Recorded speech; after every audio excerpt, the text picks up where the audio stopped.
আসসালামু আলাইকুম ওয়া রাহমাতুল্লাহি ওয়া বারাকাতুহু। আশা করি আপনারা সকলে ভালো আছেন। আলহামদুলিল্লাহ আমিও ভালো আছি আপনাদের দোয়ায়। সর্বপ্রথমে আমার মহান কেবলাই কাবা বাবা সৈয়দ নজরুল আল কাদরির পবিত্র কদমে ভক্তি চুম্বন রাখছি দাদা আজহার শাহ আল কাদরির পবিত্র কদমে ভক্তি চুম্বন রাখছি বাবা নেদর সাহা, বাবা গফুর সাহা এবং ভক্তি চুম্বন রাখছি বাবা কালো শাহ ফকিরের পবিত্র কদমে ভক্তি চুম্বন রাখছি পাকপাদন্তরের পবিত্র কদমে। দেখুন, আজকে একটি বিষয় নিয়ে আপনাদের নিকট হাজির হয়েছি। বিষয়টি হচ্ছে কাফির নিয়ে। আসলে মূলত কাফির কে, এটা শুনলে আপনি বুঝতে পারবেন আপনাদের পরিবারের কেউ কাফের হয়নি তো। আসলেই পবিত্র কোরআনুল কারিমে কী বলেছে এই কথাগুলো আমরা আগে শুনে নেই। দেখুন, পবিত্র আল কোরআনে 5 নম্বর সূরা মায়েদার 40 নং আয়াতে আল্লাহ পাক বলেছে, যে ব্যক্তি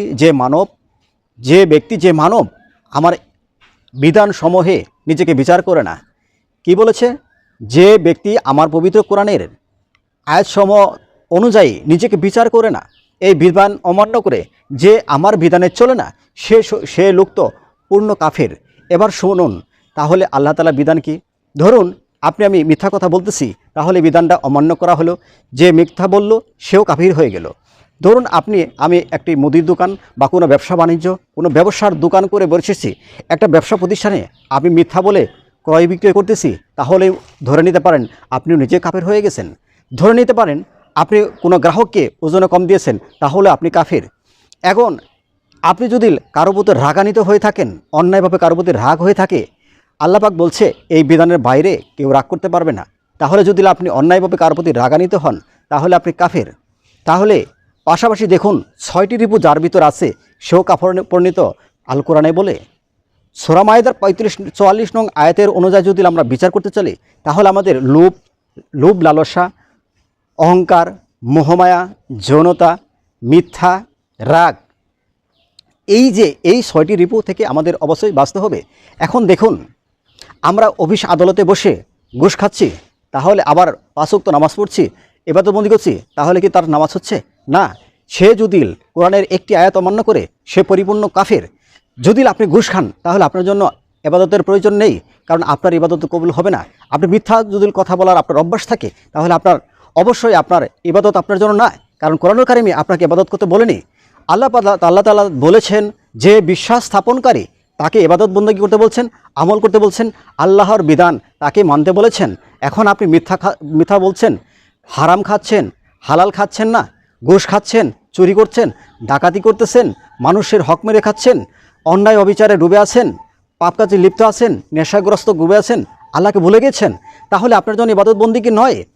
তাহলে আপনি যদি 5 ওয়াক্ত নামাজ পড়েন, আবার মিথ্যা কথা বলতেছেন, নামাজ সালাতও আদায় করতেছেন, ঘুষ খাচ্ছেন, সালাত আদায় করছেন, আপনি হারাম খাচ্ছেন, সালাত আদায় করতেছেন, আপনি সুদের টাকা লাগাচ্ছেন। এই যে ভাই, আপনি যে আল্লাহর বিধান অমান্য করে চলতেছেন, আল্লাহ পাক তাআলা পবিত্র কোরআনুল কারিমে এই 5 নম্বর সূরা মায়েদার বারবার বলতেছে, কি বলতেছে? আমার বিধান অনুযায়ী যে বিচার করে না এবং আমার বিধান অনুযায়ী যে চলে না বা নিজেকে বিচার করে না, সে লোক তো পরিপূর্ণ কাফের। তাহলে দেখেন, আমাদের মিথ্যা বলা যাবে না, হারাম খাওয়া যাবে না, সুদ ঘুষ খাওয়া যাবে না, নিজেকে অপবিত্র রাখা যাবে না, আমাদের নিয়ে মস্তিষ্ক দিয়ে কোনো কুচিন্তা করা যাবে না। আমি নামাজ পড়তেছি, একটি রাস্তা দিয়ে একটা মেয়ে যাচ্ছে, এই মেয়ের দিকে আমি কোনো জোর দৃষ্টি তাকাচ্ছি, আমার জন্য নামাজ নয়। আমাকে কি সংযম করতে বলেছেন আল্লাহ পাক কী বলেছেন? আপনি সূরা বাকারার 125 নং আয়াতে নিজেকে সংযম করতে বলছেন। তাহলে আপনি যদি সংযম না করেন, তাহলে তো আপনি অবশ্যই সালাতে পড়ছেন না। 29 নম্বর সূরা আনকাবুতের 45 নং আয়াতে আল্লাহ পাক বলতেছেন, নিশ্চয়ই সালাত ফাহিশা কাজ থেকে এবং মন্দ কাজ থেকে নিজেকে বিরত রাখে। আপনি নামাজ পড়ছেন, অথচ আপনার নামাজে ধ্যানকাল ঠিক নেই। আপনি বাড়িতে কি করতেছেন, কি করে আসছেন, বউ পোলাপান কী করতেছে, আপনার দৃষ্টি বাতাসের আগে দৌড়াদৌড়ি করতেছে। কিন্তু কেন, কিসের জন্য? নিজেকে কি কখনো ভেবেছেন? এই যে আমরা ভুল কাজ করতেছি, সালাত আদায় করতেছি, ওজন কম দিচ্ছি, মিথ্যা কথা বলতেছি, সুদ ঘুষ খাচ্ছি, হারাম উপার্জন করছি, নামাজ পড়তেছি, তাহলে এই মানুষকে এই লোক দেখানো নামাজ কখনোই আল্লাহর নিকট কবুল হবে। যদি আল্লাহকে মানতে চান, তাহলে আপনি পাপ কাজ ছাড়তে হবে। আপনি পাপ কাজও করবেন, আল্লাহ তাআলাকে আবার রাজি খুশি করতে চাচ্ছেন, আপনি ভুল পথে আছেন। তাই আমরা বুঝতে পেলাম যে মিথ্যা বলবে, ওজনে কম দিবে, সুদ ঘুষ খাবে, কুচিন্তা করবে, চোখের দৃষ্টি সে কন্ট্রোল করতে পারবে না, চোখ দিয়ে জেনা কাজ করবে, এই যে উল্টাপাল্টা যারা কাজ করে তাদের সূরা মায়েদার অনুযায়ী বোঝা যাচ্ছে যারা পাপ কাজে একটি মাত্র পাপ করলো সে লোকের কথা সূরা মায়েদার 40 নং আয়াতে আল্লাহ বারবার বলতেছে, যে লোক আমার কোরআনের একটি আয়াত পর্যন্ত বিধান অমান্য করে চলে, এই বিধান সে তার নিজের জীবনের সাথে মিলিয়ে চলে না, সেই লোক তো পূর্ণ কাফের। তাহলে আপনি বুঝুন, আপনি কি কাফের হতে চান নাকি আল্লাহর প্রিয় বান্দা হতে চান?